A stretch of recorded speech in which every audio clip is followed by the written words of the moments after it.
নমস্কার বন্ধুরা, SI tuition academy YouTube চ্যানেলে তোমাদের ওয়েলকাম। আজকে আমরা খুব গুরুত্বপূর্ণ একটি বিষয় নিয়ে আলোচনা করব, সেটি হলো পঞ্চম শ্রেণী পরিবেশের প্রথম পর্যায়ক্রমিক মূল্যায়নপত্র 2025। খুব গুরুত্বপূর্ণ তোমাদের কিছু প্রশ্ন আমরা আলোচনা করব, যেগুলো তোমাদের আগত প্রশ্ন আগত পরীক্ষার জন্য খুব ইম্পর্টেন্ট। তো অবশ্যই ভিডিওটাকে প্রথম থেকে শেষ অবধি দেখো আর ভালো করে এগুলোকে প্র্যাকটিস করে নাও, কারণ এখান থেকে প্রশ্ন তোমাদের পরীক্ষাতে আসবেই। চলো একবার দেখে নাও। আর প্রথম পর্যায়ক্রমিক মূল্যায়ন পূর্ণমান 20, কারণ এবছর থেকে তোমাদের হলিস্টিক সিস্টেমে যেমন পরীক্ষা হবে, এবছর থেকে পরীক্ষা তোমাদের 20 নম্বরে হবে আর সময় দেবে 40 মিনিট। চলো, পঞ্চম শ্রেণীর পরিবেশ। তুমি কি বলছে সঠিক উত্তরটি বেছে নিয়ে দাগ দাও। প্রথম প্রশ্ন কি বলছে, কয়ের প্রশ্নটা দেখো। বলছে হাঁটু নিচ থেকে গোড়ালি পর্যন্ত হাড়ের নাম হলো কি? আলনা ও রেডিয়াস, হিউমেরাস, টিবিয়া ও ফিবুলা না ফিমার? এটার উত্তরটা হবে টিবিয়া ও ফিবুলা। 2 নম্বর বা ক্ষয়ের প্রশ্নটা দেখো। বলছে আমাদের শরীরের বর্ম কোনটি? মাংসপেশি, নার্ভ, চামড়া না শিরা ও ধমনী? উত্তর হবে চামড়া। কি হবে? চামড়া। আশা করি বুঝতে পারছো। কয়েকটা দেখো। বলছে কোন মাটির জল ধারণ ক্ষমতা সব থেকে বেশি? কোন দোআঁশ মাটি, বেলে মাটি না এঁটেল মাটি? উত্তর হবে এঁটেল মাটি। ঘয়টা দেখো। ঘয়টা কি বলছে একটি অমেরুদণ্ডী প্রাণীর নাম হলো মানুষ, সর্প, কেঁচো না ব্যাঙ? উত্তর হবে কেঁচো। তাহলে এই 4টে প্রশ্ন তোমরা বুঝতে পেরেছো। এবার আমরা যেটা আলোচনা করবো সেটা হলো সঠিক বাক্যের পাশে টিক, সঠিক হলে টিক চিহ্ন দাও এবং ভুল হলে ক্রস চিহ্ন দাও। কয়ের 1 নম্বর প্রশ্নটা দেখো। বলছে মেলানিন সূর্যের অতি বেগুনি রশ্মি শুষে নেয়। এটা কি হবে? এটা ঠিক হবে, তাই এটা টিক চিহ্ন দিয়ে দেবে। কয়েকটা দেখো কি বলছে যক্ষা রোগ একটি বংশগত রোগ। এটা কি হবে? এটা হলো ভুল। গয়েকটা দেখো। গয়েকটা কি বলছে? গয়েকটা বলছে দোআঁশ মাটিতে বালির ভাগ বেশি থাকে। এটা কি হবে? এটা ভুল থাকবে, ভুল, কারণ দুটোই সমান থাকে দোআঁশ মাটিতে। ঘাইটটা দেখো। ঘাইটটা কি বলছে চা চাষের জন্য ঢালু জমির প্রয়োজন। কারণ আমরা বেশিরভাগ দেখে থাকি চা চাষের জন্য পাহাড়ি এলাকাতেই বেশি চা চাষ হয়, কারণ সেখানকার মাটি কি হয়? ঢালু প্রকৃতির হয়, সেই জন্য। তাহলে এটা কি হবে? এটা হবে ঠিক, তাই আমরা টিক মার্ক দিয়ে দেবো। তারপরটা দেখো। তারপরটা হলো শূন্যস্থান পূরণ করো। চলো তাহলে আমরা দেখে নিই। এখানে আমি শূন্যস্থান পূরণ করে দিয়েছি, তোমরা অবশ্যই ভালো করে একটু দেখে নাও। কয়েকটা কি বলছে সাপ একটি সরীসৃপ প্রাণী। অবশ্যই, কারণ সাপ বুকের উপর ভর দিয়ে চলে, তাই সাপ একটি সরীসৃপ প্রাণী। কয়েকটা দেখো। বলছে ড্যাশ গাছের আকর্ষ দেখা যায়। এখানে কি হবে? লতানো গাছের। তাহলে আশা করি এটাও তোমরা বুঝতে পেরেছো। গয়েকটা দেখো। গয়েকটা কি বলছে মাটির সজীব জৈব উপাদান ড্যাশ মাটির সজীব জৈব উপাদান কি হবে? কেঁচো। উত্তরে কি হবে? কেঁচো। ড্যাশ পূর্ণ জায়গায় কেঁচো হবে। ঘয়েরটা কি বলছে হাঁস পুষলে ড্যাশ পাওয়া যাবে। কি পাওয়া যাবে? ডিম পাওয়া যাবে, কারণ আমাদের বেশিরভাগ বাড়িতে আমরা হাঁস পুষে থাকি কিসের জন্য? ডিমের জন্য। 4 নম্বর টপিক কি বলছে বাম হস্ত ও ডান হস্ত মেলাও। এবার আমরা যেটা করব সেটা হচ্ছে মিল করব। চলো আমরা দেখে নিই কি বলছে। কয়েকটা কি বলছে যক্ষা রোগ, খ বেলে মাটি, গ কুকুরের নখ, গ সূর্যের আলো।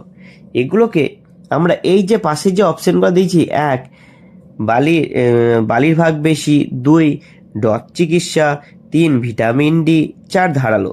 এবার আমরা চলো মিলটা দেখে নিই।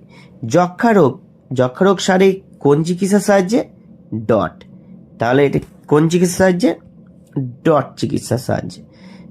তাহলে এটা 2। বেলে মাটিতে বালির ভাগ কি থাকে? বেশি থাকে।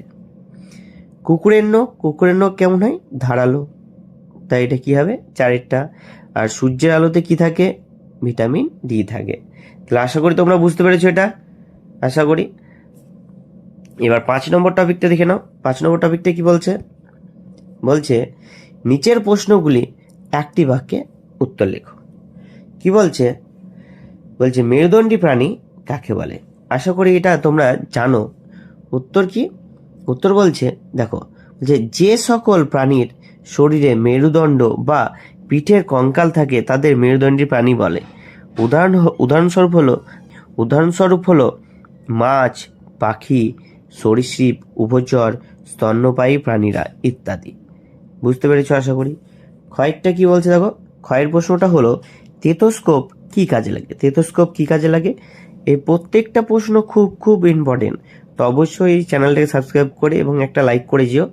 আর তোমাদের ভিডিওটা কেমন লাগলো অবশ্যই তোমরা একটা করে কমেন্ট করো। উত্তর কি বলছে, বলছে টেথোস্কোপ হলো একটি চিকিৎসা যন্ত্র। ডাক্তারেরা রোগীর শরীরের ভেতরের শব্দ যেমন হৃৎপিণ্ড, শ্বাস প্রশ্বাস এবং অন্যান্য অঙ্গের শব্দ শোনার জন্য ব্যবহার করে থাকে। চলো গয়ের প্রশ্নটা কি বলছে, বলছে অস্থিসন্ধি কাকে বলে। এটাও খুব ইম্পর্টেন্ট প্রশ্ন।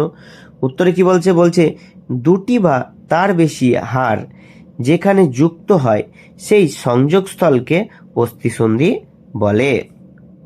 ঘয়ের প্রশ্নটা দেখো, বলছে ওআরএস তৈরি করতে কি লাগে। উত্তর হলো ওআরএস তৈরিতে প্রয়োজন 1 লিটার পরিষ্কার পানীয় জল, যেটাকে আমরা হালকা গরম করে নিই বা যেটাকে আমরা সিদ্ধ জলও বলে থাকি, পরিমাণ মতো চিনি, 1/2 চামচ মতো লবণ। তাহলে আশা করি বুঝতে পেরেছো ওআরএস তৈরি করতে কি কি লাগে। চলো পরবর্তী টপিকটা দেখে নাও। কি 6 নম্বরের কি বলছে, নিচের প্রশ্নগুলির উত্তর লেখো। কয়েকটা দেখো, বলছে জলাশয় দূষিত হয় কিভাবে। জলাশয় দূষিত হয় কিভাবে, উত্তরে কি বলছে, বলছে জলাশয় দূষণের প্রধান কারণগুলি হলো শিল্প ও কলকারখানার বর্জ্য পদার্থ, কৃষিকাজে ব্যবহৃত রাসায়নিক সার ও কীটনাশক এবং অপরিশোধিত নর্দমার জল সরাসরি জলাশয়ে মিশে যায় এবং জলাশয় দূষিত করছে। তাহলে আশা করি তোমরা বুঝতে পেরেছো। তারপরে ক্ষয়েরটা দেখো, ক্ষয়ের প্রশ্নটা কি বলছে, বলছে অসুখ হলে রক্ত পরীক্ষা করে কেন। চলো দেখে নিই। উত্তরে কি বলছে, বলছে রক্ত পরীক্ষা বিভিন্ন কারণে করা হয়, যেমন রোগ নির্ণয়, রোগের অগ্রগতি পর্যবেক্ষণ বা চিকিৎসা পদ্ধতির কার্যকারিতা যাচাই করার ক্ষেত্রে।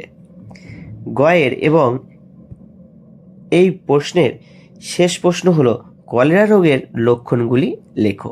এটাও খুব ইম্পর্টেন্ট প্রশ্ন। উত্তর হলো কলেরা রোগের লক্ষণ হলো 1 প্রচুর পরিমাণে পাতলা পায়খানা হওয়া, 2 বমি, 3 দ্রুত জল ও লবণের অভাব, 4 পেটে ব্যথা। তো অবশ্যই তোমরা ভিডিওটা কেমন লাগলো অবশ্যই কমেন্ট করে জানিও।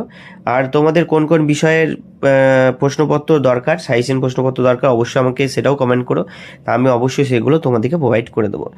দেখা হচ্ছে পরবর্তী ভিডিওতে। ধন্যবাদ।